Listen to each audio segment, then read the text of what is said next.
Om Niranjanam Nityam Anantarupam Bhaktanukampatrita Vigraham Vai Ishavatamenityam Tam Ramakrishnam Shirshanam. Namaste and welcome to our Sunday 11 a.m. talk. Today's topic is the importance of spiritual or holy association in spiritual life. Satsang. We find in the Gospel of Sri Ramakrishna when people from all walks of life would visit him and listen to his experiences of God realization and witness for themselves that communion with God is a real being. Even though they can't see her physically, but he communes with the Divine Mother, as he calls her, in a more real sense than he communes with the people around him. And he'll talk about, and they would see his ecstatic love and the knowledge and holiness and purity, and they'll get inspired by that ideal of God realization and self-realization.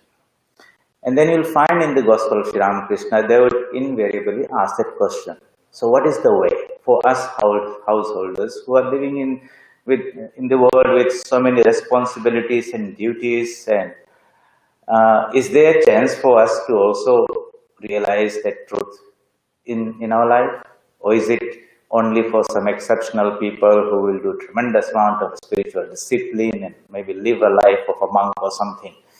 And again, you'll find that throughout the Gospel, Sri Ramakrishna gives this wonderful reassurance, and he says, yes, it's also possible for you, even though you are householders, so to say, have all these responsibilities and duties, for you to also realize the truth, have that experience in communion with the Divine Mother. And he'll tell the methods. And you'll find that invariably his instructions would be something very simple and doable. Otherwise, he would not tell something that's very impossible to do. He would not say you have to go into the mountains and do extreme amount of austerities in the tapasya. That's not possible. He would tell something that's very doable. And he would say, the first thing he will say, the disease of worldliness has become very chronic.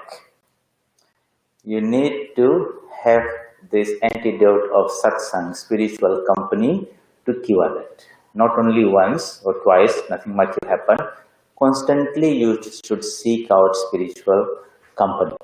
And why he mentioned that, he'll also explain, but we'll go into that more in detail. And other two things he'll talk about is, one must, of course, the first one, satsang. Second one, he would say, one must go into solitude now and then. Because when you are in the midst of all these influences all the time, it's very difficult to disconnect yourself. You are sort of coupled to that, and they will constantly keep on dragging you down there. And thirdly, he will tell something even so simple that many people sometimes think, why is it, will that really work or not? He says, in this Kali Yuga, repetition of the name of God has great efficacy. It seems to be so simple as sit down and just repeat the mantra, and you do not know what's happening in there. Maybe sometimes you do not also see much happening there, some change. So will that work for me? And of course he would say, fourth one, he would say, practice discrimination between the real and the unreal all the time. What does that mean? That this world in which we are living is in time, space and possession, in Maya. Everything is created, everything has got a lifespan, everything will resolve back to its causes. But behind this movie on the screen is the screen on which the whole thing is projected. That infinite ocean of pure consciousness, undifferentiated, absolute, is what he would call Brahman or God. And that is the eternal, permanent entity. Discrimination, Viveka, means this constant alertness of the mind that all this what we are experiencing is for a few days only. Is trivial, temporary, no matter how important and big we make it in our everyday life. But everything comes out of an unknown probability, like tomorrow and day after tomorrow, it might happen, might not happen. It's a probability. The moment now is where that probability wave collapses into an event. It happens. And then whatever happens is swallowed away again into the time of past and disappears into insignificant. In the future, we can't really value anything which is so important or not.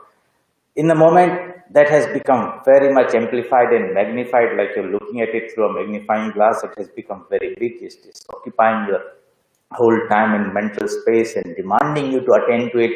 But then next moment it fades away, like you have moved your magnifying glasses to the next spot, and this has faded away into something insignificant and disappeared. And if I ask you what was the most important thing you did last year, you would be scratching your head. Nothing. Everything has sort of drifted away into insignificance.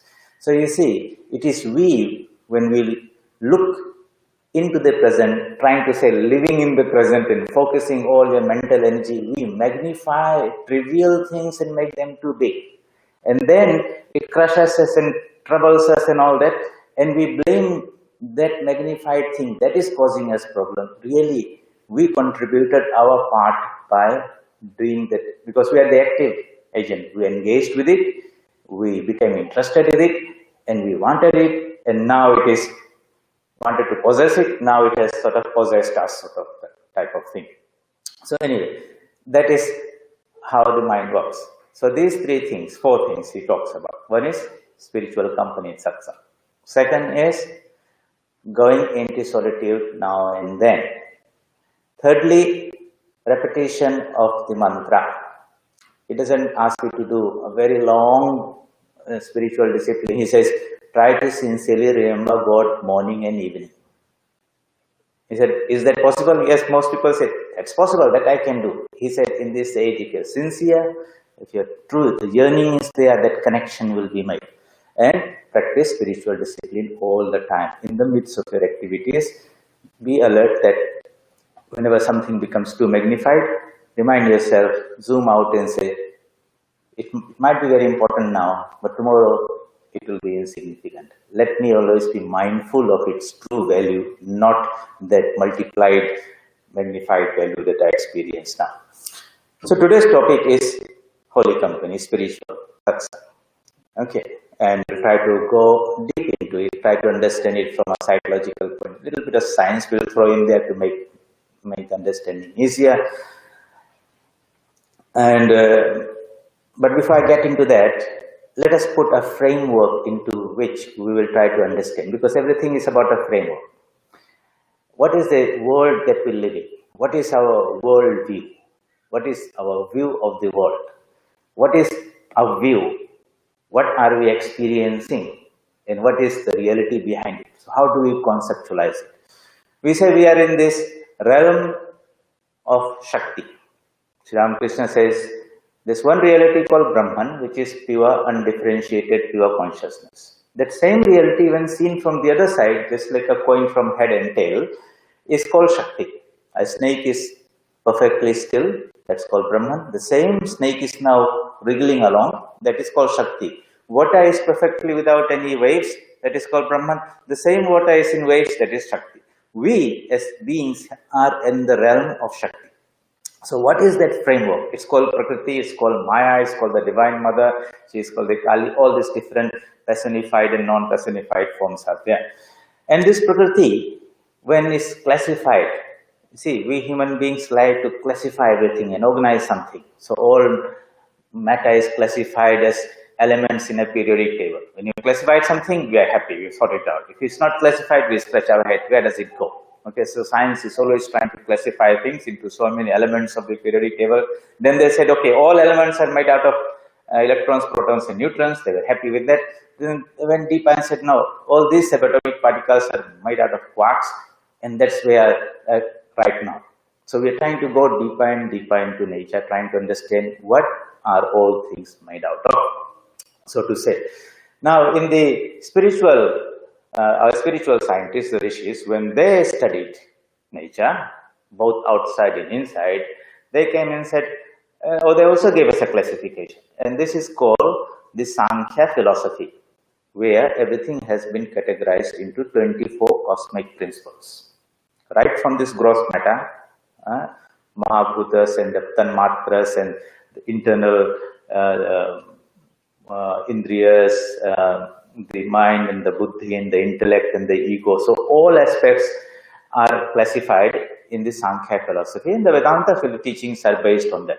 And Sri Ramakrishna would tell, my Divine Mother, which is the cosmic consciousness, alone has become all these 24 cosmic principles and living beings. So she is the highest common factor, the source out of which everything has been projected. So, like scientists are trying to find that one element out of which everything has come, and some of them has said it's a God particle. All right, actually particle cannot be God, because God is consciousness, particle is matter. Anyway, the thing is, even they are seekers of the truth, but they are using a different method and technology, while the rishis, they, instead of developing huge particle colliders and accelerators and all those type of things in the laboratory, they went into the inner laboratory of the mind and used this mind itself as this wonderful microscope or telescope with a tremendous amount of concentration, with which they could dive deeper into the nature of reality, and they came across these various dimensions. Ultimately, they said that there is something which is pure consciousness within us, which is called Atman. That same thing is behind everything, that is called Brahman, and this Atman and Brahman are same, just like the water in a wave and the water in the ocean are of the same nature.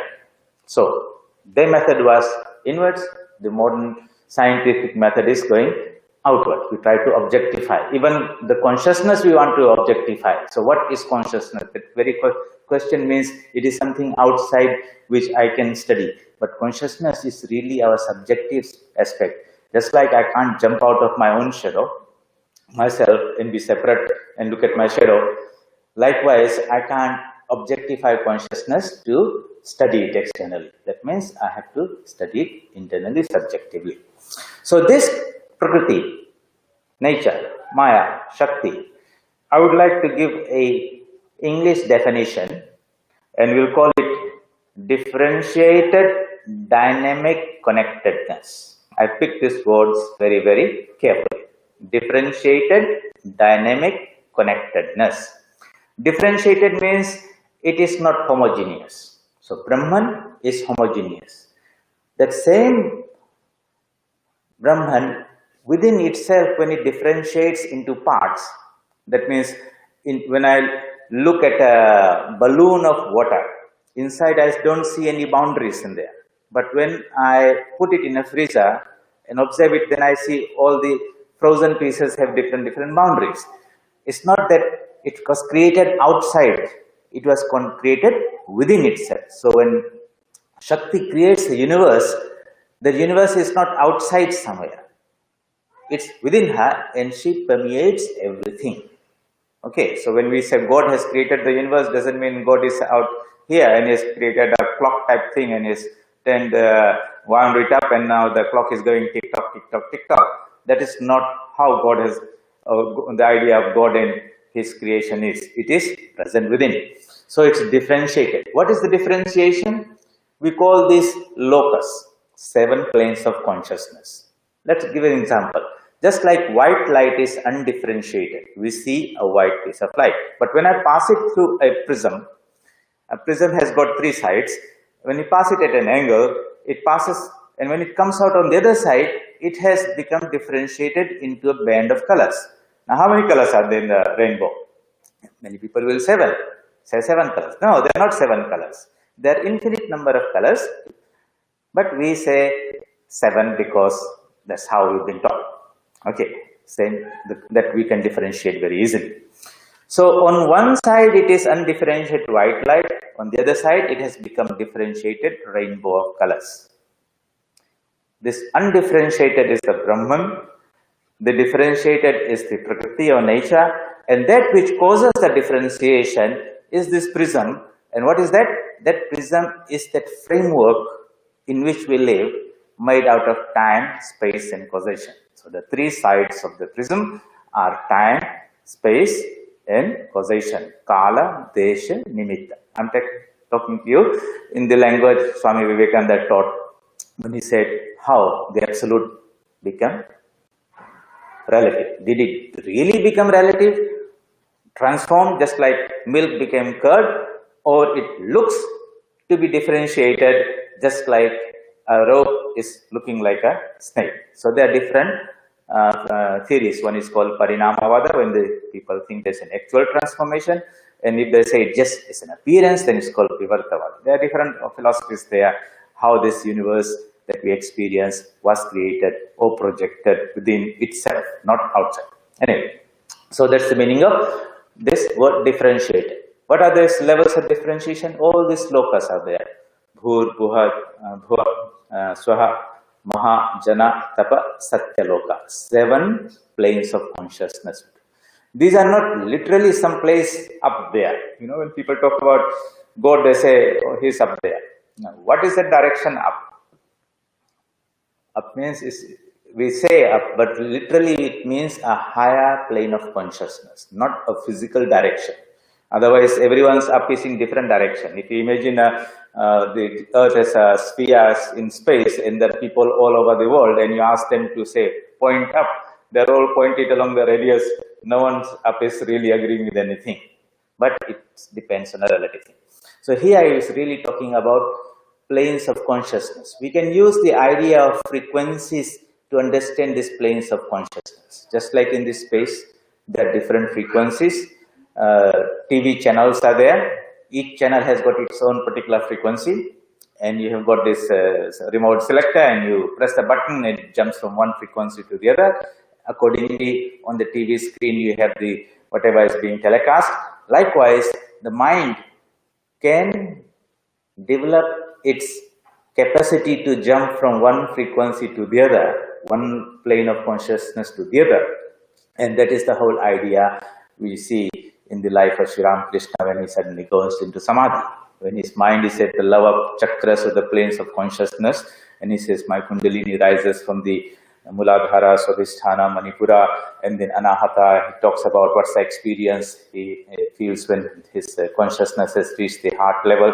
Then his Vishuddha Chakra, Agnya Chakra, and at the top of the head, when it goes, Kundalini, then Shakti has merged in Brahman, in Shiva, and everything has become undifferentiated. When the same mind again descends down, then the whole world keeps dancing back, and he is back in the midst of everyone and is beginning to talk and have the conversation. Now he had that special capacity. Generally, other people, they are stuck in 1 or 2 planes there, in the lower 3 planes. And what they experience is the same Shakti, but now they are experiencing it through the 5 sense organs and all that, and they call it this world. So this is the view of the world, or this is their world view. Spiritual people, Christ, Buddha, Sri Ramakrishna, could access to the higher planes of consciousness, and their view of the world or world view would include all those higher different consciousness. And they invite us and say, there's much more to this than this world of 5 senses.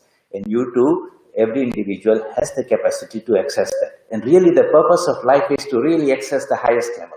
And after that you can come down and you'll find that everything here is really permeated and penetrated and sustained by that higher consciousness. But you will see that everything is a play of that divine energy. You also are part of that play. It is a lila. Then you can really enjoy this play of this creation. Otherwise, it is all a tremendous nightmare. When you come down, it's a comedy. That's how the play is, the perception. So, that's the invitation. Spiritual life means that constant effort to elevate this mind, which is really stuck to this ground level, gross level. So you have to do 2 things. All those things that are holding you back, you snip, snip, snip, cut, cut, cut. That's called renunciation, disconnection, dispassion. And then you have to do some sadhana. We put some hot air in the balloon and it begins to rise, and the same mind gets elevated to higher and higher planes of consciousness, and the experience will keep on changing. All those things that appear to be so big and important here, they look almost insignificant from 2 kilometers up in space. Here on the ground, a piece of grass and a tree are big and small. up from top, they all look same. Likewise, when the mind rises to higher and higher planes of consciousness, then all these things that are seeming to be so real and important and big for us here and now, they will also fade away into insignificance. So, these 7 planes of consciousness we talked about, in different religions and philosophies are there, including our this Aboriginal culture. They talk about the dream time. They talk about the rainbow serpent. Okay, so serpent is the power. Why do they call it rainbow? Because of these 7 colors are there. So the divine power, which is called the absolute. In the beginning, there was no creation. Then that created ancestor spirit and creator spirit of the ancestors. They entered into everything and created the rivers and the mountains and the seas and they entered into it. So that's the idea of that immanent divine that Sri Ramakrishna talks about, the divine mother, not somewhere out there, but interpenetrating, present in everything. But they put it in their own way of this dream time and all that. This idea of dream time is about this accessing different planes of frequency, so to say. There's a lot of parallels in the very interesting study. So we talked about differentiated. Secondly, it's connectedness. So connected means we are connected physically across many things. So you say, this is my family, this is my job, this is my community, these are my fellow citizens, or we are all members of this humanity. So different degrees of connectedness. We are even connected to material things. This is my house and kind of things. And that means connectedness means if something happens to that, it will affect me. Okay, it could be a material thing or family member or something like that. And then there is this connectedness from one level to other and other. So we're connected to the body is connected to the mind is connected to the intellect is connected to the eye sense is connected to that common source of consciousness that is within us. When you put this into a shape, it appears like a matrix where everything is connected. And it's not a static connectedness. It's a dynamic connectedness, means there will be flow from one to the other. We have to get this idea because this is a realm of Shakti. In Shakti, there is energy, there's a flow. If something is not flowing, then it's static, it's not moving, there won't be any change to it. But this whole nature is in total flow. And when there's a flow, it means flow is only possible if there's a difference. See, if there's temperature and two objects of the same temperature, there's no flow of heat. But if there's a difference in the temperature, there's flow of heat. When there's a difference in potential, there's a flow of electric current. When there's a difference in knowledge, there's a flow of knowledge from the teacher to the student. When there's a difference in wealth, then there's the flow of money from the rich man to the employer to the employee. In nature, everything is differentiated, and according to the difference in the potential, so to say, the flow will be there and the direction will be there. But because we are connected at different levels, I could be connected to something which has got a higher potential, and I'm also connected to something that somebody has got a lower potential. So I could receive from one end, and I could transmit to another one. And you'll find that that's happening. You're receiving money from one source, and you're spending it, giving to somebody else. You are getting knowledge from some teacher, and you are passing it to somebody else. This flow is very important, and we have to understand that we are part of that flow. And the purpose is to make sure that as a node in that connectedness, we don't become jammed up that we are obstructing the flow. So, things we receive from a higher source will pass on to another source, and we should be clean as a vessel, without any resistance, without any impedance, like a superconductor. And all those great teachers of the world, when they connected themselves to the infinite source, you found that in them the sense of ego went away, selfishness went away.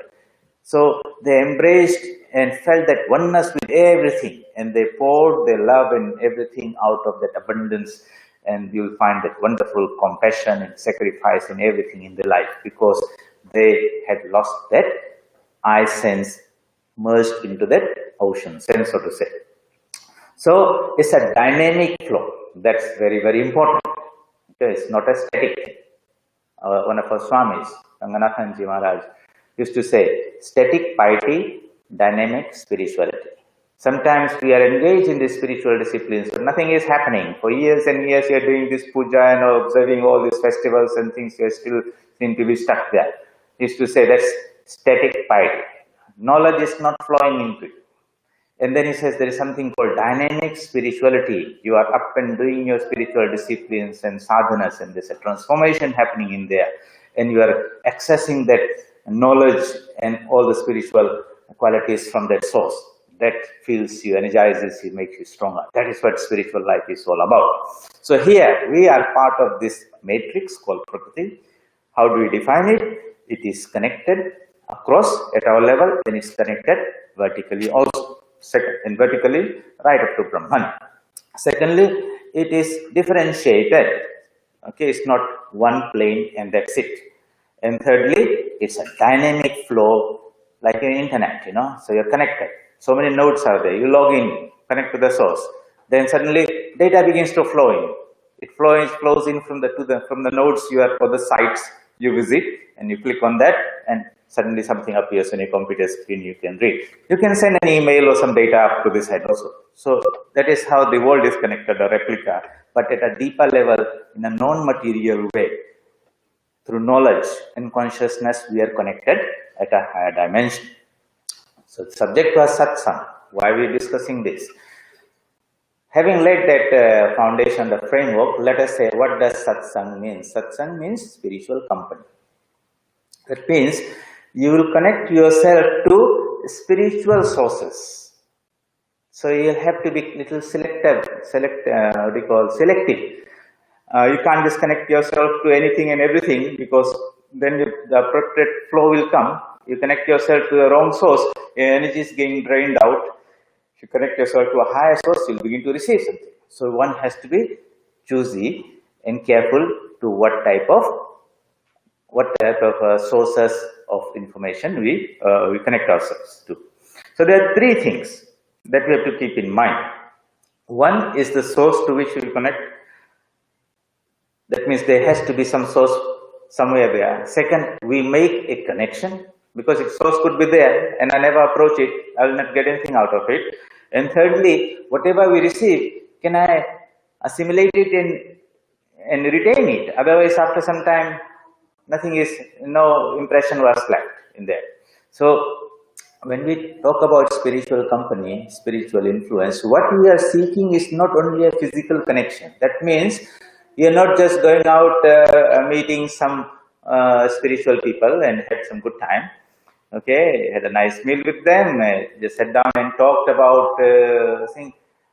No, what we are seeking is an influence that company will make into you. That's very important, because when you leave that company, you want to take some good influence out of that company. If you are not mindful of that, people will be just happy. I'll go and visit a temple, meet some Swamijis, and I came away. What did I learn? What did I get out of there? Did I get any inspiration or anything else I got? And if you say, no, I never thought about that, I just had a good time. Company means, you seek pastime, you seek company with your friends or something like that. While you're together, you have a good time. That good experience is there. Thereafter, you're not bothered about that type of company. Is not meant here. The whole objective is to get something, some flow should happen. Literature, but a living source is always a better source. We'll talk about that, why that ideas can come there. So let's go to this idea of this influence, because that's that's what you really are trying to get. This influence, this world is a world of influence. Everyone is like a transmitter and receiver of ideas. Depending on the personality and the character of the person, the field around that person, so to say, the size of the field around that person in which people come will be different. And it's the bigger field which will transmit to a smaller field. Okay, a bigger source of knowledge will give it to a smaller source of knowledge. It's like a magnet. A magnet has got a magnetic field, and you take a small piece of ordinary iron into that, it begins magnetized, it begins to act like a magnet. But if you remove the magnet afterwards, the piece of metal Does it retain any magnetism, or is it was just feeling magnetized in that company of it? The idea is it should be able to retain that influence afterwards. Then it's going into a magnetic field, a magnetic company was of any use. So we'll come back to that because that's the important thing. So here is this thing. When we understand that we can benefit from another source, yes, of course, we can make our own effort, but because we are connected, we can receive something from a higher source if we approach it with that right mental approach, mental disposition. Means I must seek out truth, I'll ask questions, and I will not go there just for the sake of argumentation. I know I have studied various subjects, they are good enough for my the training that I have got of discriminating and reasoning and all. That is very good and important for my everyday life. But there are certain fields where, yes, we have to take it not blindly believing, but at the same time, not letting your intellect to become a barrier to receive the truth. I'll keep myself open, but I will experiment with that method and verify for myself. No one is asking in spiritual life to blindly believe. But at the same time, one should not block oneself from the spiritual knowledge. You receive it, but you have to process it and verify it and make your own. And that is what spiritual life, how it will transform you with that knowledge. You have to process it, like you eat the food, you digest it, you absorb it, and you can feel the strength and energy within you. Then eating food has been good. Likewise, knowledge that we get in the schools and things are ideas, food for the mind. We have discussed about this, and they do have to be processed, and it has to become part of you in whatever profession you are practicing. And you said, I understand that. Spiritual knowledge is, spiritual ideas are also food for the soul. They too have to be absorbed, processed, and assimilated so that it becomes part of your spiritual being. So, you come around these ideas again and again. Why is it important? And so how do we create this field of influence, so to say, so that I can give something to others who need, like a mother will teach a child, the teacher will teach a student, because they will go, they want this association. There is a source of knowledge which is a teacher. The student who is seeking that knowledge will try to make a connection by going to the school and sitting next to the teacher and engaging with an open mind, with the receptivity, and not one day, twice, constantly. And in that association, knowledge from the teacher sort of flows, or the teacher stimulates the knowledge that is within the student, so to say. That's really what happens. But that external support and help is necessary. And then this child assimilates and makes that knowledge within his or her own. And in time, maybe he also becomes a teacher because he has collected all the knowledge. And when both have the same knowledge, same amount of knowledge, then the student says, I don't have anything more to learn from you. Maybe I should go to connect myself to another higher source. And I'm going to the university. The university professor has got more knowledge. And like that, they keep on connecting, but they also keep on disseminating the flow. So we are channels through which knowledge, power, energy, and everything flows there. We are living dynamic nodes connected in this matrix, so to say. How do we develop this capacity to influence, so to say? Swami Vivekananda says, this world is a world of influence. Constantly we are influencing others or are getting influenced. If we have a very strong personality, people call it a magnetic personality or charismatic person or whatever, and nowadays they call this social, on media, social influences. You've got a following of 5 million people, you put things and people are swallowing that or consuming that like that, so it becomes important. Suddenly you are able to influence so many decisions. How people move, think, dress, vote, all those things are happening. So if we are not very, very careful about what you are connected to, you could be receiving a lot of junk and negative ideas also. And those are the dangers that people have in this modern world. It's a big problem now. There's a beautiful documentary called The Social Dilemma. It's on Netflix. I haven't seen it, but I have had some reviews, and people say that is something like an eye-opener. Behind the social media, the people who control it, they really always don't have a very noble goal. And if we blindly follow them, we'll get The dangers are there that we will do more harm to ourselves than good. All this Facebook and all those type of things. Anyway, but again, it's the same idea, connectivity, and one is trying to influence the other. So, when somebody goes to a temple or place of worship, a tirtha, or a person like a Swami or some sadhu, okay, why do they go there? What are you there? What are you getting there? Sometimes we go and feel very nice. We feel we are in the presence of God. We make some offerings of fruits and flowers and all those things, maybe bilva leaves and water and some apple, and this. Is God so hungry? Is wanting apple?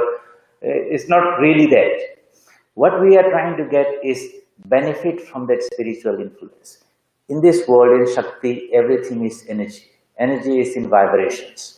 From a higher frequency to a lower frequency it flows. So a place where a lot of people do a lot of spiritual disciplines, that particular area, that particular place becomes charged with a spiritual presence, spiritual energy. When you enter in there, you are like a small magnet entering into a magnetic field that is surrounded by that place. And you will find that the influence of that place, the high strong magnetism of that place, will automatically align your mind to some spiritual ideas, and you'll feel that wonderful thoughts and ideas without much effort from your own side. You say, that's so peaceful, so nice, so beautiful, and I like to be there. You're not understanding the mechanism of it, but you are really feeling the benefit of it. So that place, a temple, becomes a tirtha. A tirtha is a place from which we receive that higher spiritual vibrations. In a place where spiritual disciplines, maybe somebody has done a lot of sadhana in one place, like Sri Ramakrishna did a lot of sadhana in Dakshineshwar and all that, or a place where for hundreds and thousands of years the devotees and people have been constantly coming and praying and meditating, that place becomes a charge. Or it could be a person himself who has been practicing all these spiritual disciplines. He himself becomes a living tirtha, living magnet, so to say. Around him, surrounding him, will be the spiritual aura or the power of the magnetic field. And when people come into his company and have conversation, even just in his presence, they are in his spiritual field, so to say. And sometimes they ask some questions and the person might answer, okay, and explain, but it's easier to understand than reading the book, because that magnetic field of the person is now supporting that actual person. Or it could be many a times, if the sadhaka, the Swami is so great, this person who goes there with lots of questions in his mind, and without even speaking, his doubts are getting dispelled. Okay, many people will explain it. Or somebody will say, I came with this question, but I didn't even ask, and the conversation centered around all the questions that were in my mind, and I find all of them have been sorted out. What is really happening? So we'll take an example, little bit of physics. I talked about this magnetism, okay, and it might help you, because it's good to use something that we know, we have studied in high school and universities, and use that as an analogy of framework to understand a little bit of spiritual concept. So what is a magnet? A piece of metal. A wood is not a magnet, it's not magnetizable. So there are some certain things called magnetic dipoles, which are the fundamental components that what makes something of a magnet. And depending on its property, whether something could be diamagnetic, paramagnetic, or ferromagnetic, depending on its capacities. Those who know a little bit of science will be able to understand how much it can be magnetized. A diamagnetic substance cannot really be as much magnetized like a ferromagnetic substance, like a piece of iron. And then there are different types of ions. Some magnets are there. When you bring into a magnetic field and you take out, it has got its own residual magnetism. Some magnet. Another is there like soft iron. You touch it, it's magnetized perfectly. You remove it, it's now totally lost. Okay, the tentivity is not there. So these are similar ideas we will use to understand this spiritual company. Here is a person or place that has got a strong spiritual field, so to say, like a magnetic field. It's got not weak, sufficiently strong, just like a strong magnet is there. You bring a piece of metal. We say a person comes here. A person is a mind. Now, is he magnetizable? Like you bring a piece of wood into a magnetic field, nothing much happens with it. So sometimes you'll find that people will come, but no, they don't feel that vibration. They don't feel that. They said, I didn't feel it, and they would not go back there. Another person can really palpably feel that something, whether they can express or explain or not, but something is helping them, aligning them. Suddenly there's much more clarity in their ideas and thoughts. So what happens what makes a magnet? So in a magnet, you've got these dipoles. They align themselves in particular direction, and they're called magnetic domains. Normally in a piece of metal, these domains are randomly oriented in all the directions. And the net resultant is they'll cancel each other, and you don't hit just an ordinary piece of metal. When we magnetize this piece of metal, we realign these domains in one particular direction. So the more they get aligned together, the magnet becomes stronger and stronger and stronger, and if all of them are aligned together, it becomes a nice magnet on its own. Anything that can help that piece of metal to align its domains in a particular direction is helping in the process of magnetization. So let's use that example to understand the spiritual company. Okay, so here's a source, which is a spiritual person or place. You are to benefit from that influence by making that change or transformation inside. So what is necessary for the person who wants to be transformed? There should be malleable, it should be susceptible, and it should be magnetizable. Those are the characteristics. And afterwards, when you move out of the influence of that magnet, you should be able to retain something also. That is called retentivity. Some residual magnetism there. Okay, we'll talk about it.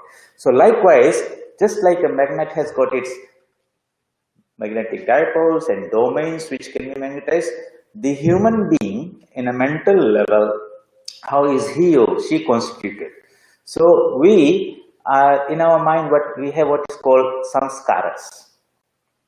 Okay, the impressions that we collect in our mind from all the things that we have been exposed to. So right from childhood, even from previous lives, because we bring this mind from our previous lives also, we have been collecting this whole bundle of samskaras which are stored in a receptacle called Mooladhara, the great main receptacle in which everything is stored from previous lifetimes. So what are these samskaras? We have talked about there, but let's just revise once more. Everything that we experience that's coming from outside through the five sense organs or our own thinking and ideas that we hear leaves an impression on the mind. What does it mean? An impression, imagine the mind to be like a lake, a pond, so to say. In the village, suppose there's a pond of water.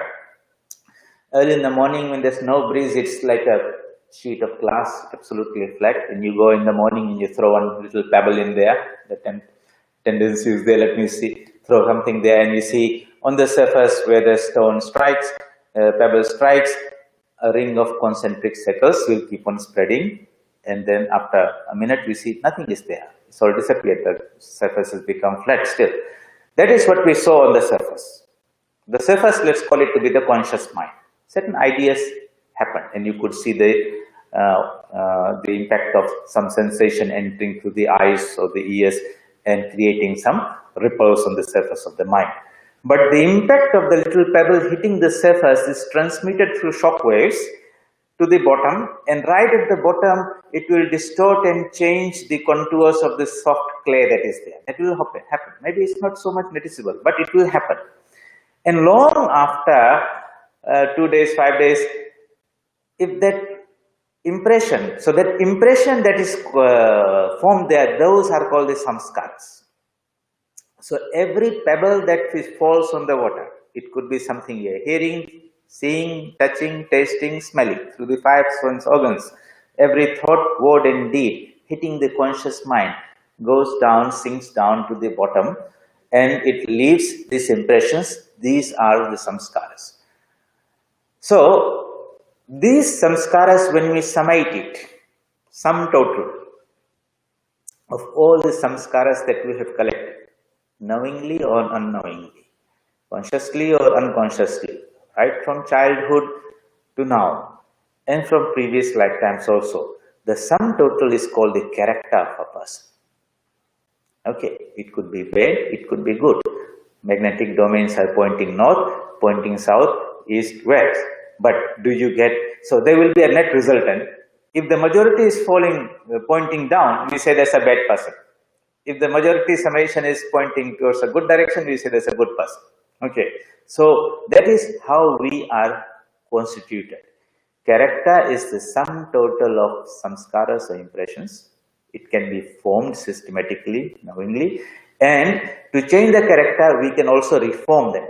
And that doesn't mean that you take a prisoner and lock him in a prison for 5 years, he'll come out a saint or something. No, you have not done anything to reform his character, his samskaras. When he comes out, he comes out the way he went in there. Real transformation or to help a person would be assisting that person to create new good samskaras. See, we cannot delete the samskaras. Okay, we cannot erase it.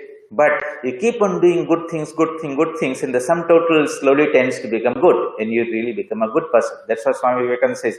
To be good, to do good, that's the whole of religion.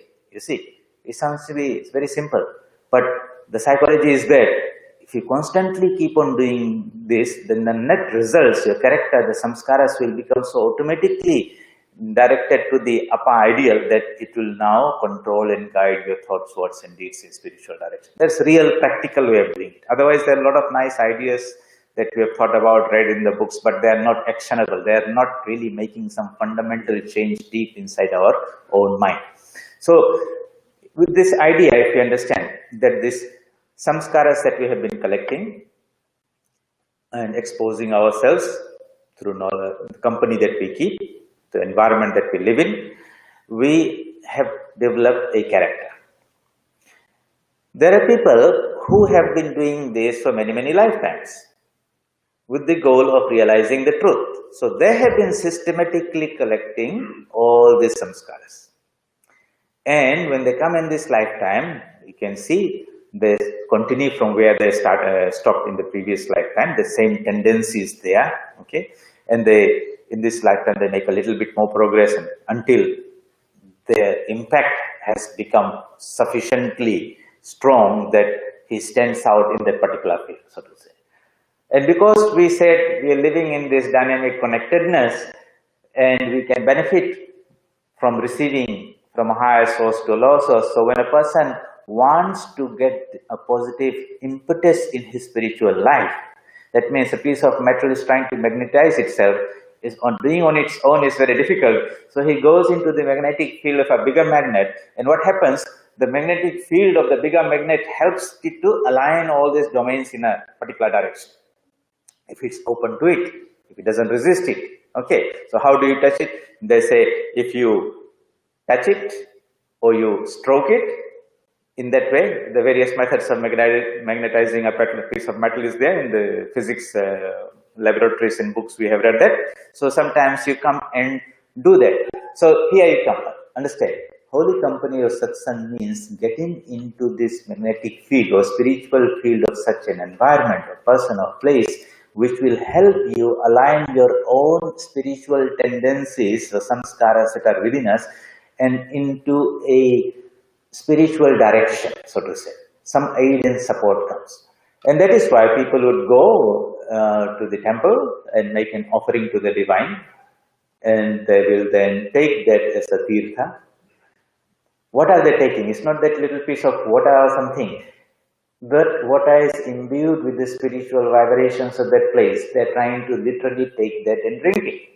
Food is offered to the divine. It becomes imbued with the spiritual energy of the divine form of God that is worshipped. So when you consume it, actually you are not having prasada, means those spiritual samskaras are now entering into your body and will become part of your body and mind. So it's very, very elevating and purifying.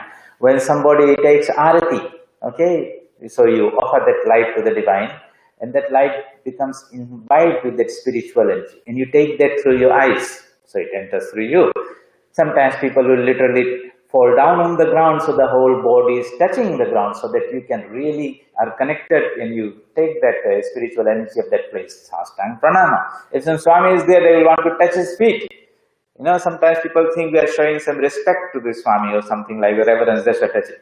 The real philosophy is there. You want to draw a little bit of that spiritual energy from that side. Okay.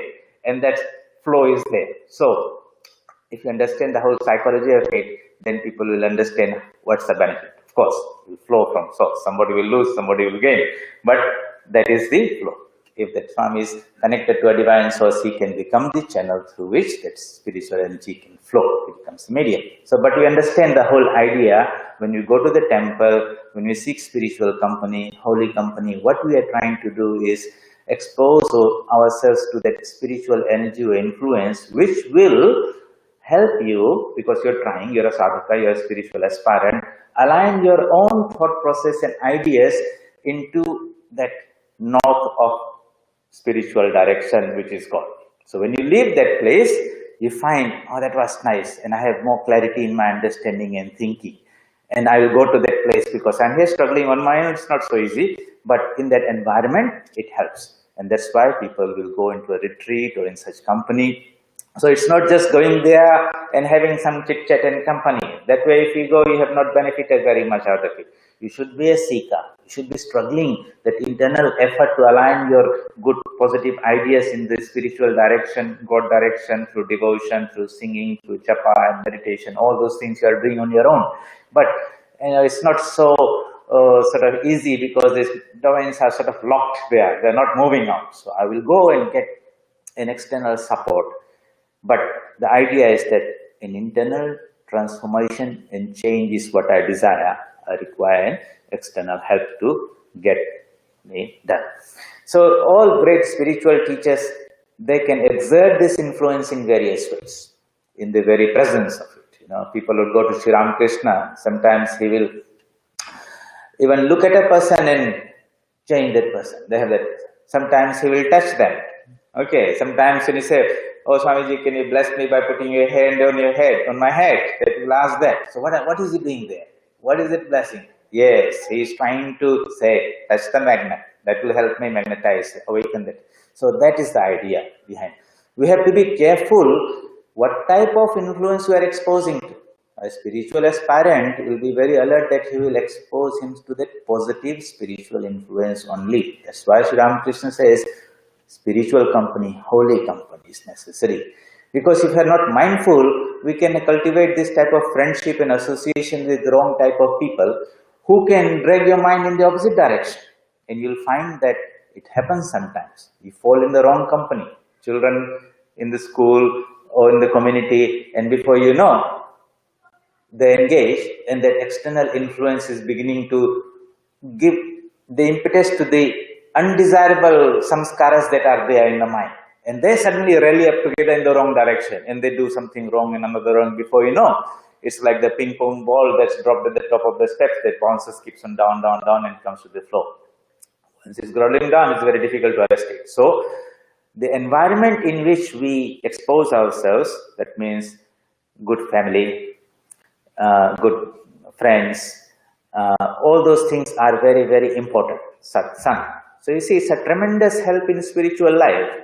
While we ourselves do japa and dhyana and meditation and all those things, to have access to such spiritual company that can be an impetus in our spiritual life. And if you understand the mechanics of how it works, use this example of this magnet, so to say, and say, within me, there are wonderful positive samskaras, and there are so not so good ones. I want to align all the positive ones so that they can help us in this, my spiritual life.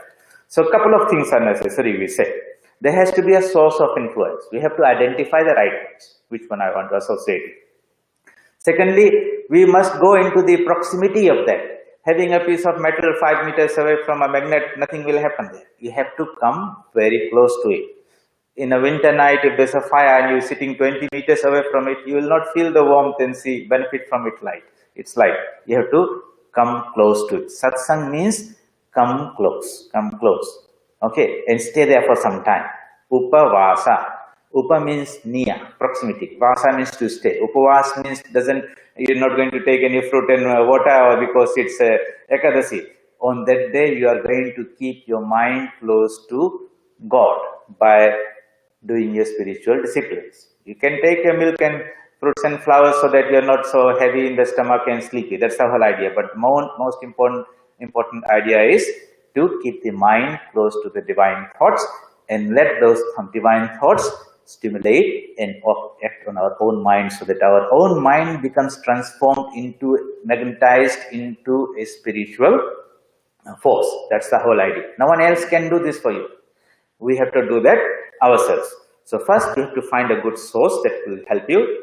We connect it by going into its proximity or even touching it, connecting it in that way, and having the right disposition of the mind to receive it.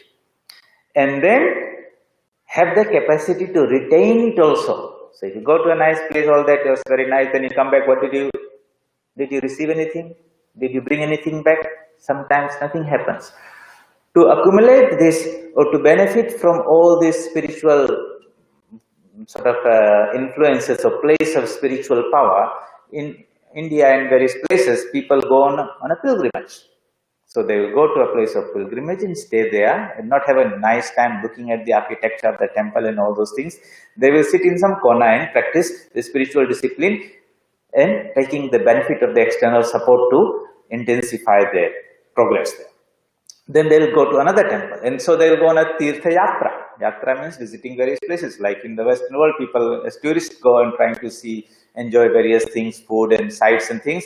A spiritual practitioner also goes on a yatra, but he's not going after entertainment. He's going after some spiritual thing, and he goes what's called a pilgrimage or Tirtha Yatra.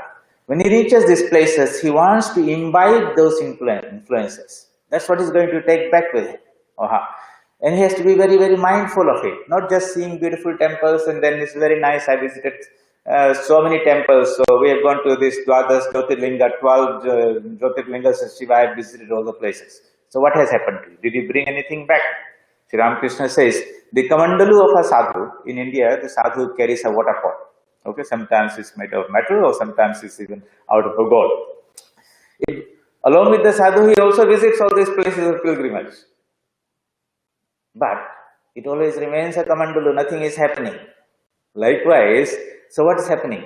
It had the satsang company, but nothing, no transformation happened to it. Spiritual life, the holy association, satsang in spiritual life means having that subjective transformation happening. So, identifying the right sources, first thing, use a discrimination, making an effort to go there repeatedly, accessing it, communicate, ask questions, go in that place, do your japa and dhyana and meditation, and feel that change that is happening because of the support or aid that has been offered to you by that association. That association, satsang in spiritual life, is a great help to give a boost to our spiritual progress. So, I hope that was useful to understand this one small important teaching of Sri Ramakrishna.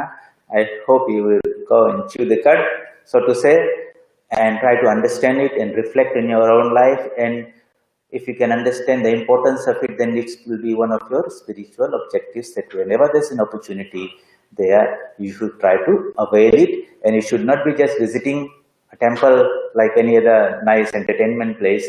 You should go there, sit down, do your japa and meditation with great sincerity and try to intensify that connection that is there. Turn a few magnetic dipoles or domains in the spiritual direction until all of them are aligned. And they're all perfectly aligned. You yourself will feel magnetized. You yourself will feel that spiritual awakening within you.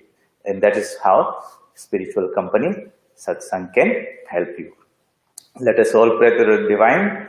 He is the real source, the real powerhouse inside within us. We can take the help of external supports of people and places, but the real help will come when we can connect to that source within us. May He inspire us so that our mind, instead of running outside to the external world through the five senses to enjoy the thing, can turn around and be directed towards inside and make progress so that we can feel that awakening and energy, and our progress in the spiritual life is intensified. And hopefully by our own personal effort and by His grace in this life, we make the connection, become one with the truth. Otherwise, we have to come back again. Om Asato Ma Sadgamaya Tamaso Ma Jyotirgamaya Mrityorma Amritam Gamaya. Om Shanti Shanti Shanti. Hari Om Tat Sat. Sri Ramakrishna Arpanamastu.